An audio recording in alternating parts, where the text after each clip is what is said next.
I feel like the characters are queer, but there's no stereotypes. How do you do this, and why did you do this?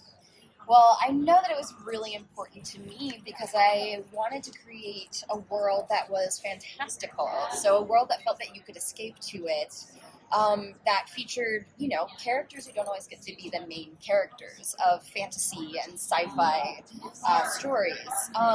And I think also part of that fantasy is, I think a lot of queer people feel like they have to explain their identity or they have to justify their presence. And I wanted to just start from the assumption that they belonged here, that this world they were a part of this world, they were a central part of this world, and no one questions it.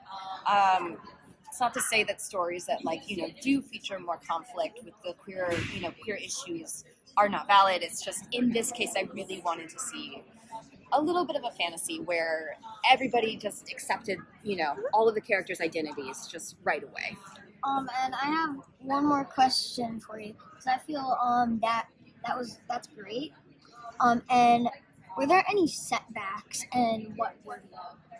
Yeah, for sure. I think a lot of the struggle that you sort of meet when telling stories like this is that there aren't a lot of stories like this out there. And so when you're pitching it to an executive and someone who might not know as intimately what those stories are, what those characters are, what the struggles are, they don't always understand, or they can be a little afraid that people won't get it, that it's gonna drive fans away, that it won't go over well, that we'll get it wrong in some way and offend people. And you have to be able to assure them that you're passionate about it, that you can do it, that you know these stories, and that it's gonna work. So I think that's a lot of where I feel really lucky to have worked with the people that I did, because I do feel like they trusted me, and they trusted me to tell these stories the best way that I could. And so I think it's always a little bit, it always takes a little bit extra of a fight, I think, to tell those stories, but I think it's worth it, and I think it's something that that I've always done and that I always want to do. And I think that everybody should, when telling their own stories, figure out how to push those boundaries. Okay. Yeah. And one more question. Are you always on task, or do you sometimes get sidetracked? Oh, man. I get sidetracked all the time. Yeah. It's not a bad thing, though. I think sometimes, so whenever I'm in the writer's room with all my writers, sometimes you just end up beating your head into walls, and it's just like, you get so tired, and it's like, we're not going to fix this story problem. We're never going to, be able to get this right. Sometimes all you need is to just go outside, So, we just do that sometimes. It's just let's just go sit in the sun for a little bit. And the thing that you find is when you let your mind wander just a little bit, then suddenly you discover something. And suddenly the problem doesn't seem so impossible anymore. So getting sidetracked is not always a bad thing. Sometimes you get a lot of inspiration. Yeah, because usually when I'm cleaning up or something, I get sidetracked by all the toys. Yeah. So I sometimes take little breaks and play with them for a bit, go back to cleaning. That's awesome. You are you really have it figured out. The demographic is clearly that. So, that's the target demographic.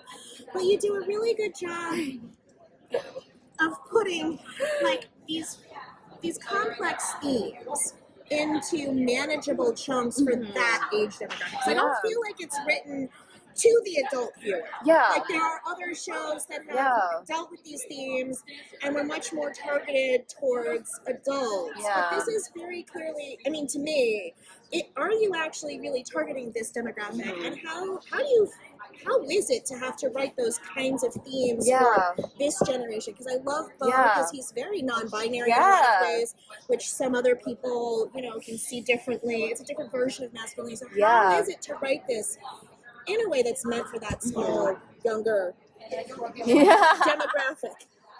I think for me, and one of the very first things that I said when I was pitching this show originally was, this is not a gritty reboot.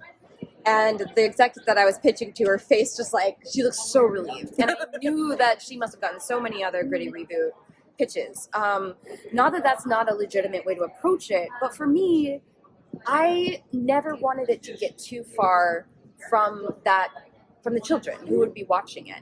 At the same time, I think that kids can handle weighty themes 100%. and complex characters and somewhat complicated lore and story, even if they don't always, Yes. maybe they don't know, like, every kid knows what it's like to have a big fight with a friend, which can be the most painful thing in the world. Like, and so I always knew that, you know, those stories they're not too advanced for young viewers. They are things that they can relate to. And it was something that, you know, I wanted it to be a show that families could watch together, and, you know, everyone would be at the end like, oh my God, what happened? What was that? Like, everyone has something. So that was sort of, you know, I didn't want to shy away from the sad and even the scary sometimes, because I think that if you set up a place where you can feel sad and feel scared in a safe way, then, you know, it helps when you experience those feelings later in your life. Never just to be scary for scary's sake, or sad for sad's sake, or gritty for gritty's sake, but to really tell a story that felt true. Because I think kids do get it. I think they totally get it. And I was live tweeting the panel, and the first episode, the way, you know, Bo and Adora have a hard time dealing with Glimmer, who's clearly trying to grieve her mom. That is something that kids have. And they are dealing with it the same way you would see, right? A young, because I always assume they're like somewhere between like 14 and 16. That would be how a young, early tween would deal with that. Like, I don't know. And that was the response. I don't know how you can make it better.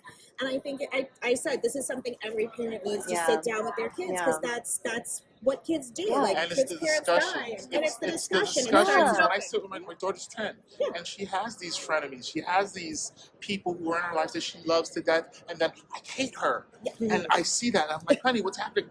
Get out of my room. It can be more painful than any breakup. It's like fighting with a friend. And so but when you see that and it's broken down the way you brilliantly do it, it's really just do an so, excellent job for it's the helpful youngers. for me, because I've never been a 10-year-old girl. And so it That is really true. helps me. I hope everyone watching I the can show help you with feels that like for they're sure. mentioning it. Thank you. Okay, thank you so much, Thank you. everybody. Thank you very much. I appreciate it.